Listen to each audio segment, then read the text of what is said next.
Welcome to the Virtual Black History Society, Virtual Black History Series of the Amherstburg Freedom Museum. We're very pleased to have you joining us. And we're joined today by two exceptional researchers. We have with us Dr. John Leek and Ananda Leek. And we're so pleased that they're joining us and pleased that you're here with us as well. Before we get started, a land acknowledgement and some housekeeping notes. My name is Irene Moore Davis from the Amherstburg Freedom Museum. And I am very pleased to be able to say, and honored to be able to say, that we are hosting this presentation today from the traditional territory of the Three Fires Confederacy of First Nations, the Ojibwa, the Odawa, and the Potawatomi. We are so grateful to share this land with the original peoples of this area and with all of the original peoples of Turtle Island. And we recognize that land acknowledgement statements on their own are just the beginning of the process of reconciliation. There is much more work to do as we continue in solidarity to care for the land, the water, the air, all living creatures, and one another. We recognize as well that we are on lands that were stolen in many cases from the indigenous peoples and cultivated by individuals of African and indigenous descent who lived in slavery. And we are grateful to live on these lands where many generations of people of African descent have also lived. So in terms of the flow for today, we're going to have a wonderful presentation by Ananda Leek and Dr. John Leek, and then we will open up the floor for Q&A. We'll ask that anyone who's not an active presenter, please remain muted for the duration of the presentation, but certainly once we open up the Q&A, you can unmute yourself, you can come on camera, and you can ask your questions. And if you are not able to voice your questions today, you do have the option of using the chat feature to ask questions. In that case, we'll read your question out for you and do it that way. So I'm deeply grateful to be able to introduce these two individuals. They are so very interested in this research that they've been conducting. The title today is The Leek Family's Legacy of Freedom Seekers from Hagerstown to Amherstburg. And the backstory is that Peter and Catherine Leek, along with their 14 children, escaped from slavery in Hagerstown, Maryland to freedom in Amherstburg, Canada West. So we have with us descendants John F. Leek and Ananda Leek. John F. Leek, PhD, is a change agent, organizer, advocate, digital senior citizen, activist, podcaster, and blogger who lives in Maryland.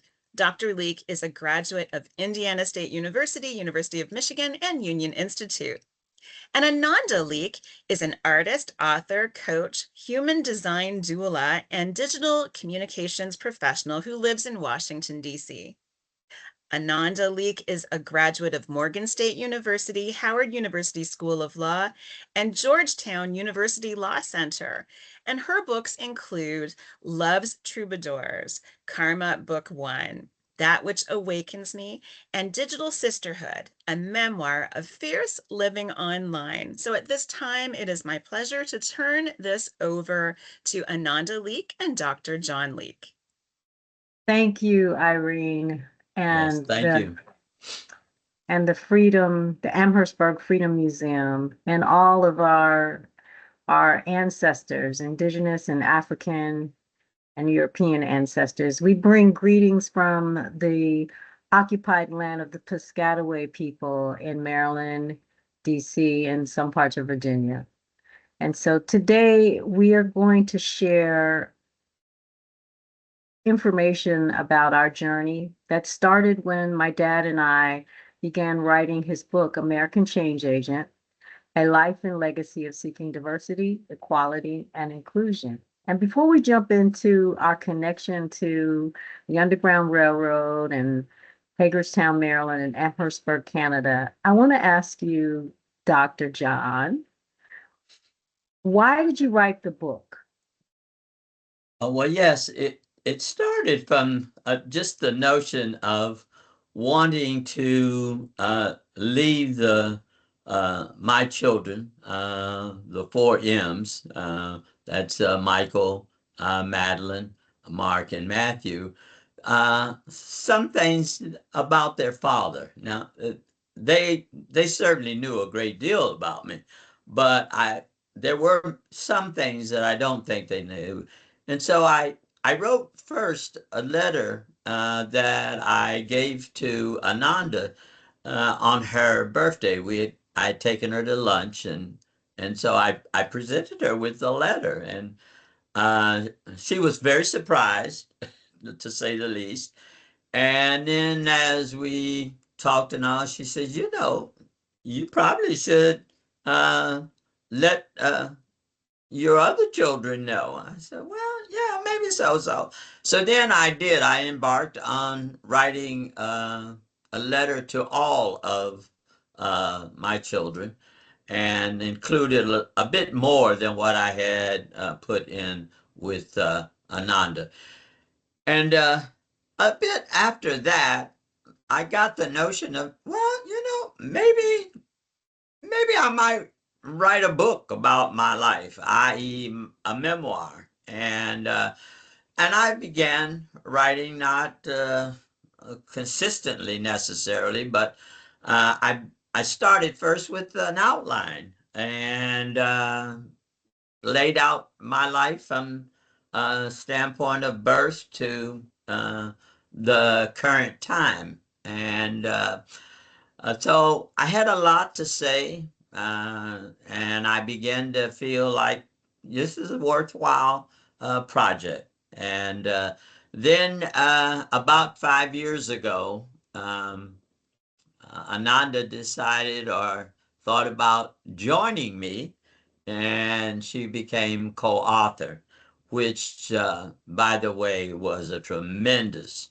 help, because she had already authored a couple of books, and so she knew more about the process and about publishing, and she had contacts, and she was someone who could get away with pushing me, uh, and challenging me to, as we often said, to go a bit deeper in terms of what I had been saying, which probably was a little bit more factual, but not delving into, so how did you feel about that? Why did you do that? So forth, and so we had some very interesting conversations, to some extent, a few times arguments, but we survived.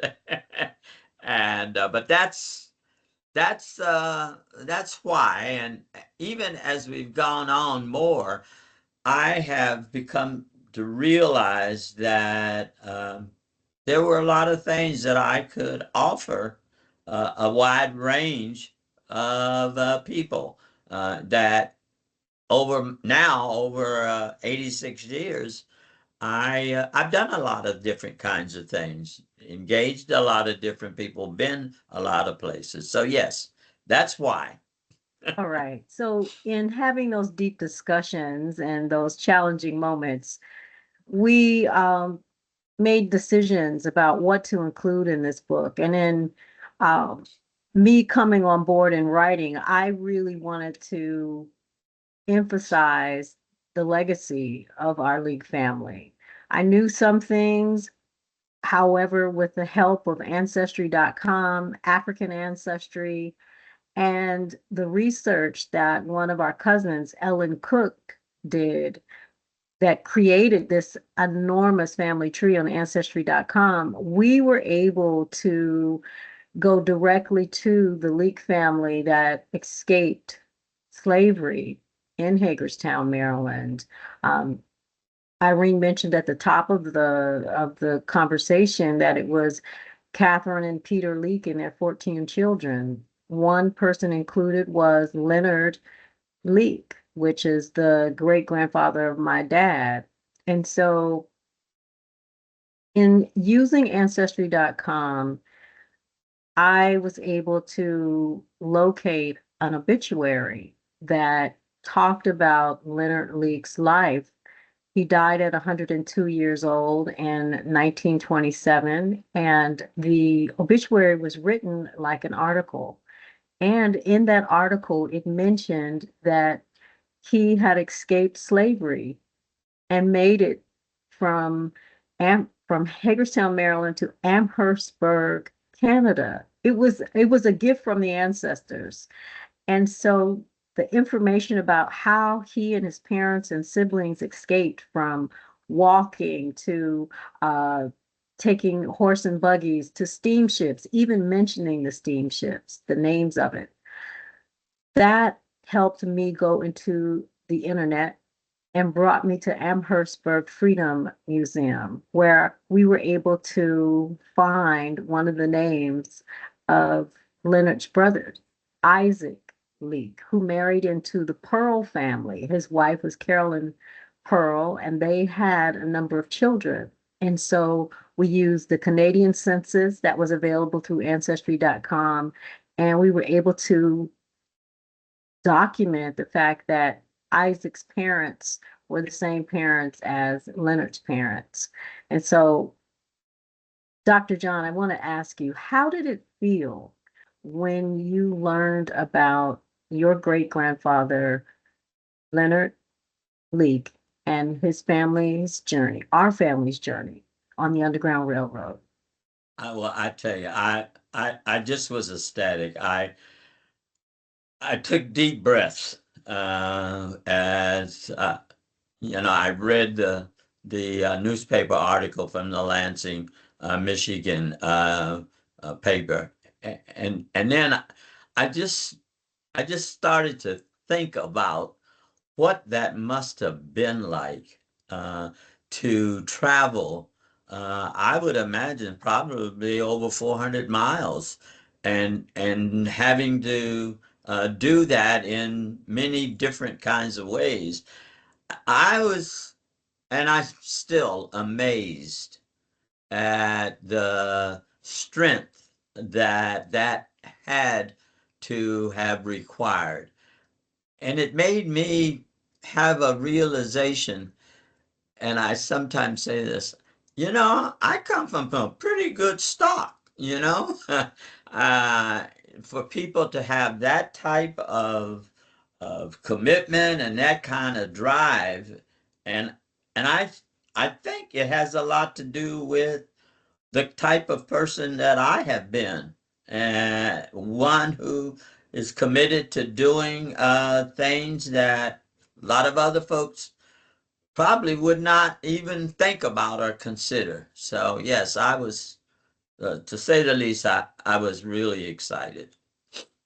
So, through this process of writing the book and doing the research, we have really been able to see the legacy of American change agents. You're the beneficiary, I am the beneficiary of freedom seekers, Yes. people who decided we're out of here, we're liberating ourselves, and that they were willing to take that great risk. Why is it important to know your ancestry? Well, it's important to know because as I became more knowledgeable of my ancestors on both my mother and my father's side, and realizing how on both sides they have been very committed to education, to the idea of having strong values, and belief, and carrying out activities to help others. And so I know that like it or not, whether uh, they said it to me or they somehow or another gave it to me, uh, I've been committed to change. And change that has a lot to do with the whole notion of equality. And I've had a number of things and projects that I've had that work to increase inclusion of all people. And so that's why the title of the book deals with seeking a life and legacy of seeking diversity, equality, and inclusion. That's what I've been about. That's what they were about. That's what I lean back on. Uh, and I know that they've done these things and that they expected that I would do. And and much in the same way that I know that they expect you to do the same, Ananda. Of course, of course. I think that goes without saying, but it's good to hear. One of the things that we emphasize in the book is the importance of Black history. How has Black history shaped your life and career?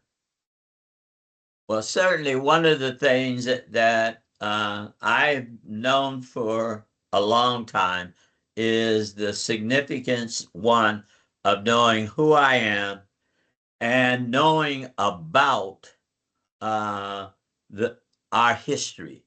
We have, as Black people, we have a strong and long history.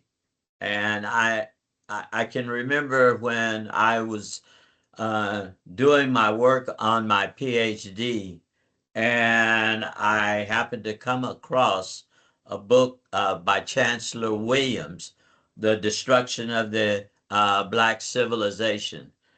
And that was so enlightening to me to have the realization that that our connection, my connection, goes to Africa. And in a little bit we'll talk a little bit about what I found out about that connection. And and I had the realization when I was reading Chancellor that our people in Africa had accomplished so much more even long before the Greeks and the Romans, and that a lot of what they got later and they claim was already done and in operation in Africa. So I just I just hope that uh, the young people today will continue striving to know their history, for it is an extremely rich history. And I would say that all people, not just young, everybody, let's make this intergenerational. As we begin to wrap up our conversation, I want to point out a few things. In doing this research, we tapped into this amazing tool online called African Ancestry. And we were able to identify through the DNA test that my dad's family, our family, comes from the Akan people in Ghana and the Yoruba people in Nigeria.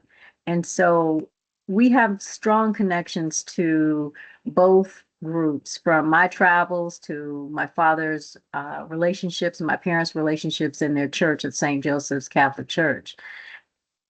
All of this rich history has one theme in common, I would have to say: change agents. The Akan people, the Yoruba people, if you don't know their history, check it out. They are about change. They are about making their mark in the world. And so as we close, I want to invite my dad to open up his book to page 443 and share one of his life lessons. That's right. We have life lessons in the book of his wisdom. And the lesson that he's going to share is: you can be a change agent. And just read just a little bit of that so folks hear your voice, they get a sense of what it means to be a change agent. Yes, there's a couple of pieces. I say I firmly believe I was placed on earth to make it a better place. Through the many roles I have played as a son, a grandson, a nephew, a cousin, a husband, a father, an uncle, a godparent, a friend, a Black Catholic man, a leader, a colleague, an entrepreneur, and a member of many communities and organizations. I think I've done my best to make this world better. And I also just want to add this one other piece, um, which is one of the last uh, lessons learned. And it's you can be a change agent. If you are interested in being a change agent, identify how you can use your skills and expertise to improve the organization you work in and the communities you live and serve in. And I conclude with a comment from Octavia Butler. She says, quote, all that you touch, you change. All that you change changes you.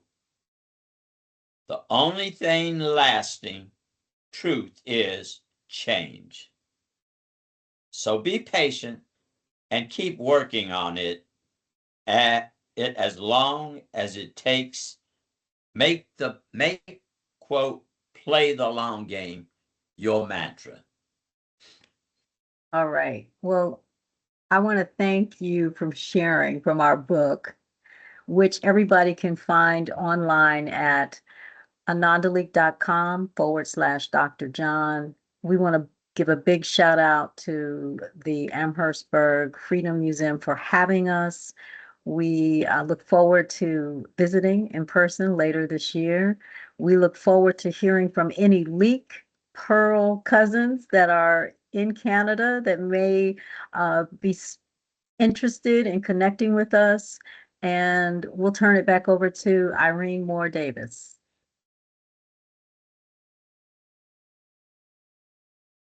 Thank you so much. That was really intriguing. I do have a few questions, and I'm going to open it up to the group that's gathered here for their questions as well.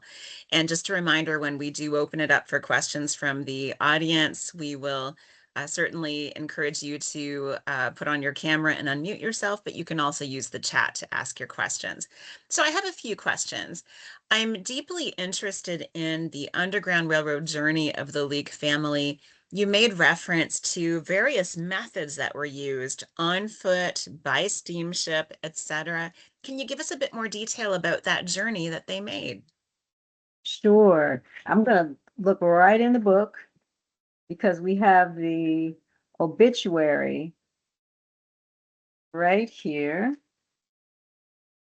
Just give me a second. And one of the things that the obituary says is that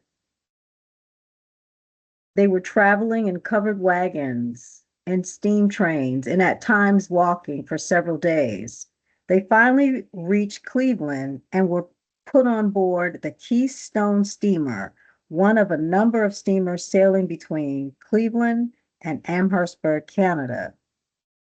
When they arrived, they were given jobs as farmers, and my dad's great grandfather Leonard was given a job as a person that worked in a tobacco company because he had, if you look at the history from Maryland, the planting on the farms and the plantations, it was tobacco. So that's what we know about our family and their journey. There's another wonderful museum in in Hagerstown called the Dolman Museum, and they have information about the Underground Railroad. And there was a AME church. And what we know, and it's also in Amherstburg, the AME church is a big supporter of the Underground Railroad. There was only one church, and in order for 16 people to leave, they didn't just go quietly. They had to have help. And we don't have exact documentation, but we can kind of pull some things together and speculate that they got support from that AME church. And when we look at the Canadian census, they were AME. They were members. They were Methodist members. And so there weren't that many churches around in the 1840s, 1850s, 1860s to serve them. We also know that there was only one way out of um, Hagerstown at the Hey, time, and that was the Jones, I believe it's the Jones Road. And so I was able to visit a couple of years ago and walk that road, which still is the neighborhood where the church is located. It's still a predominantly Black neighborhood. That's where a lot of Black businesses have taken root.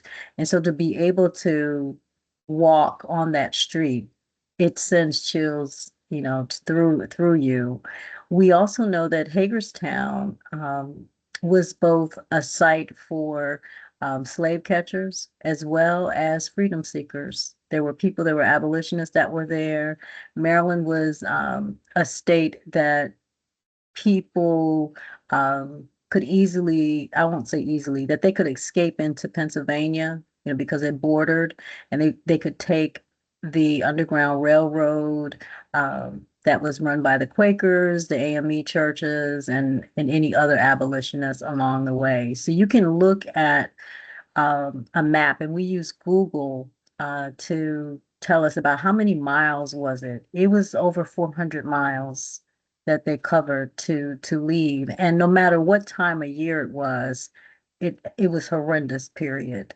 I just can't imagine if they were doing it during the winter time, and then getting to Canada and how cold the upper West Canada, how cold it was.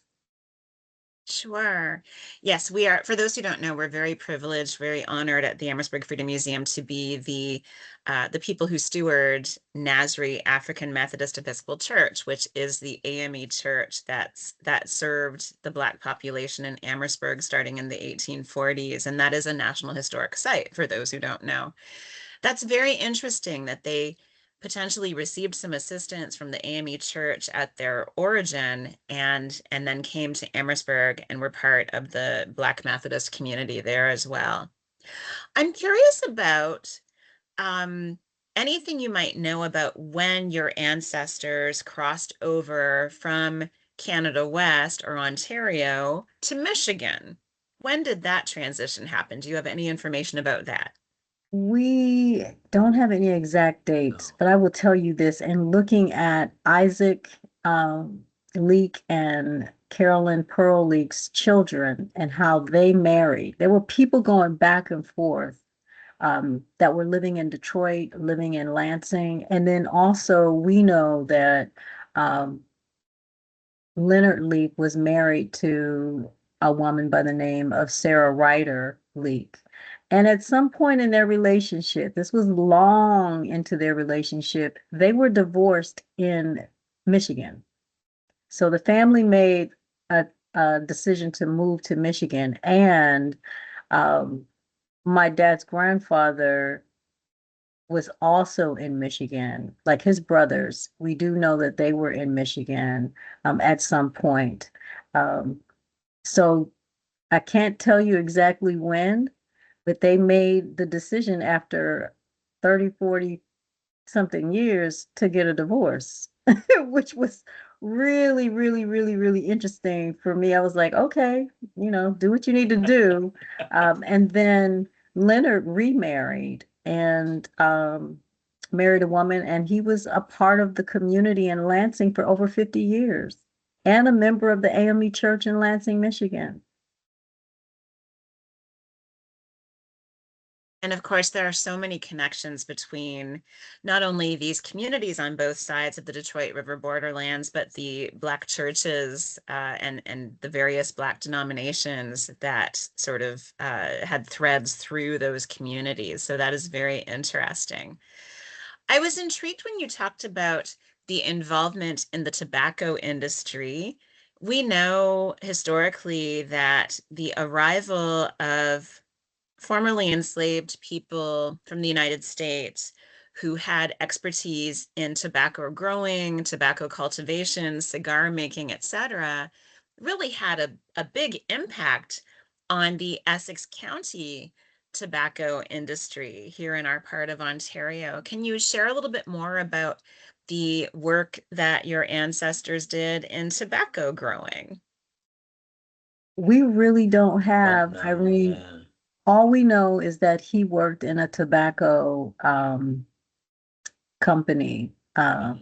as a young man, and that he continued that work. When he made his transition and became an ancestor, Leonard Leek was um, he was listed as a laborer. He had been a farmer at one point. Um, so that's all that I know. That's all that we Mhm. know. It's really that obituary that has everything. I mean, it's a two-pager, a short two-pager, but that's what we hang on to, all the words in the obituary. Yeah. That's why we just feel so fortunate that we were able to have that access to that article, and it did trigger a lot of things, much as it's triggering for you, Irene, to see if in fact we knew more about the tobacco industry, because that was a reference point in uh, in the obituary article. Was Hagerstown, Maryland central to the Maryland tobacco industry? That I would imagine to a certain extent. I'm sure there probably was, if we look at the history of slavery in America, in that a lot of it centered naturally around cotton, but in the Virginia area and to a certain extent in Maryland, there was a lot of tobacco, because not only cotton, tobacco, sugarcane, those were primary products that the plantation owners uh, had, and that's why that slavery was so important uh, to the plantation owners, increasing their wealth. Absolutely. So I really was so intrigued and inspired by your statement of your realization that specifically the Underground Railroad legacy, the freedom seeking uh, story of your family certainly brought about or amplified certain traits in you that have led you to be a change maker in your own time. I'm wondering how younger people in your family and community have responded to this knowledge of your family history. Well, certainly it has been something that they can now look back on, and as I think of my children and how they have certainly continued the, in a sense, the legacy of uh, making education a major aspect. They've all gone to college. They are all truly gainfully employed. You have a good bit of information about Ananda. My oldest son was uh, he was in art school, and he was one of the first to do some comic illustration, and has had a very successful career. My other two sons are both in on the technical side in the TV business. One works at a PBS station in Washington, D.C., WIDA, and the other one works for in Baltimore, the NBC network, and they all four share my belief and what I have done in being very open to all people and feeling a very strong need and desire to help to mentor. They've all have, as they've grown, they have mentored because they got mentored. And so I guess that I don't know what else I could say to you, Irene, but how the legacy continues.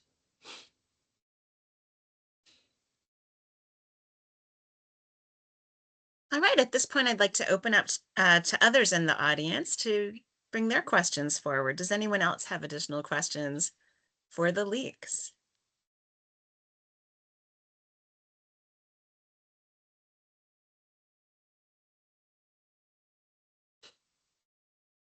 If they do, they just have to unmute themselves. Okay, I've done that. This is Argentine Craig, Argentine Saunders Craig, and John. I love your book. I think it's a family historical legacy that we have been privileged to receive, uh, so that we, those of us who are in the field of applied behavioral science and in human development and family systems, can benefit from it. Your experience in working on several levels in the society, actually in the world, Irene, because he has done some international work also. And this has gone internationally, because I hear from friends that I have in other countries about this book. I'm privileged to be mentioned in the book because I've known, John, we've known each other over 50 years. And of course, I've known as long as your daughter, Amanda, whose name has changed over the years. She's just kind of taking on different personas. And now I see she's stringing them all together to help work with you on developing this magnificent legacy for your family. And I'm wishing you congratulations, first of all, for getting it written and published. And thank you for sharing. Thank you for sharing. Thank you, Argentine. I very appreciative, and uh, and yes, you shared a significant part of my life because we had a firm together and did several contracts with government agencies. So and started our graduate PhD work together. Yeah, we did. Yes, we did.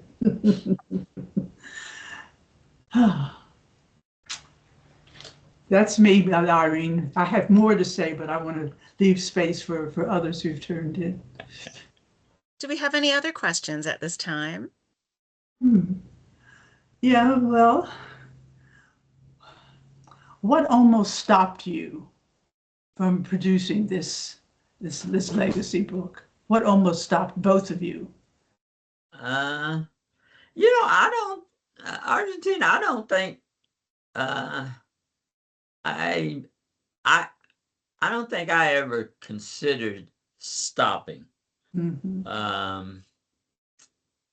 Because I did continue writing, and and I and as I did, and as I put different things in there from the different parts of my life, Mm-hmm. my work at the NEA, National Education Association, Yeah. and then later when I went out and formed my own consulting and training firm, and was also connected with the premier diversity firm, LCY Cross Associates, Yeah. that I knew I needed to tell some of those stories, Yeah. and because they were significant, especially as I think about LCY Cross being a trailblazer in the whole Yeah. field of diversity. Yeah. Because when we entered into that work in the late 70s and 80s, 90s, and into the 2000s, we were setting the standard. We were doing things that now, today in 2026, people are discussing it in much the same way, Mm. thinking that they are making groundbreaking. And when, unfortunately, yeah, we Yeah. were the trailblazers. Yeah. Yeah. Yeah. And one more thing. One more thing. Oh, may I, Irene? Okay. I said this was a family legacy, and you cannot have a family unless you have a mother.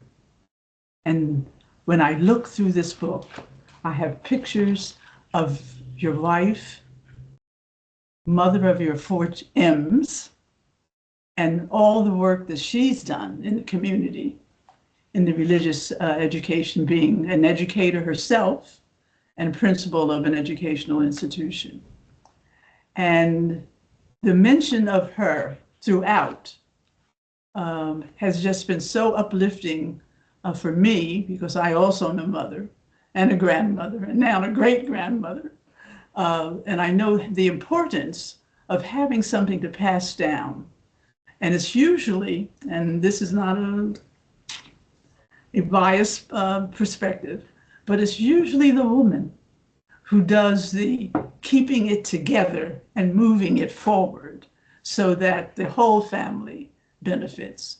And when I look at these pictures, Amanda, you look just like your mother in one of these pictures in which you were celebrating the anniversary, I think it was, and you were at someone's uh, party and you're sitting next to her. And I thought, and I looked today, because I'm golly, how much you look like your mother. Well, that's Teresa B. Garden Leek, lifting Yes, her up as our ancestor. yeah, Thank you. Thank yeah. you. I think we're getting close to the wrap up. I did want to say one thing to folks, whether you're watching this live or on the replay, one of the things that we hope that you and your family will do is to begin the discussion, if you haven't already, talking about your legacy, telling your stories, documenting them from using the tools that we all have, these phones that we can videotape with, we can do audio recordings. It doesn't have to be 400 pages. It can be a Word document of 5 pages, 10 pages, 20 pages. It can be turned into an ebook just for your family, but to share what's important and to pass it down because it really does help, especially in the times that we're living in. And that's all I have to say. Thank you. Thank you, Ananda Leek and Dr. John F. Leek, for sharing some of your family history, the Leek family's incredible journey and their legacy, including their time in Hagerstown, Maryland, and their time in Amherstburg, Canada West. The book to which we've been referring throughout this event is American Change Agent, A Life and Legacy of Seeking Diversity, Equality, and Inclusion by Dr. John F. Leek with Ananda Leek. And in short, I'd like to encourage everyone to check out the wonderful array of resources at the amherstburgfreedom.org website. The Amherstburg Freedom Museum does have a great array of Black family history resources, and that is part of the research material that the Leeks used to produce this wonderful book and to enhance their knowledge of their family history in our region and beyond. We encourage everyone to check out the amherstburgfreedom.org website. And we encourage everyone, if you are able and willing, to consider making a donation to the Amherstburg Freedom Museum. And we do offer charitable tax receipts in both Canada and the US, as a matter of fact. We're so grateful that this information has been shared today. Thank you, Leek family. Thanks for sharing the ways in which your family history has inspired you in the present day. And we agree that it is so important for everyone to engage in these conversations. Talk to your elders, get as much information as you can from the people that have some family memory and some little bits of knowledge that they might be able to share. And then use all of these incredible archival and research resources that are out there to verify and confirm and give shape and texture to the little bits of information you may be able to retain from your oral histories. And I will just conclude by thanking all of our participants today, everyone who tuned in. This presentation will be available on the Amherstburg Freedom Museum's YouTube channel within 24 hours, and we encourage you to take another look at it there if there were any details that you missed today, and encourage others to take a look at it as well if you think that it might enlighten them. Thanks again for joining us. On behalf of the Amherstburg Freedom Museum, I thank you all and wish you, as we're approaching the end of January, a very happy African American, Black Canadian, African Heritage Month, Black History Month, and all of the names by which it is known. Let's all continue the work of engaging in greater exploration and amplification of Black history for universal inspiration. Thank you all so much. Thank you. Thank Thank you. you. Thank you, Irene.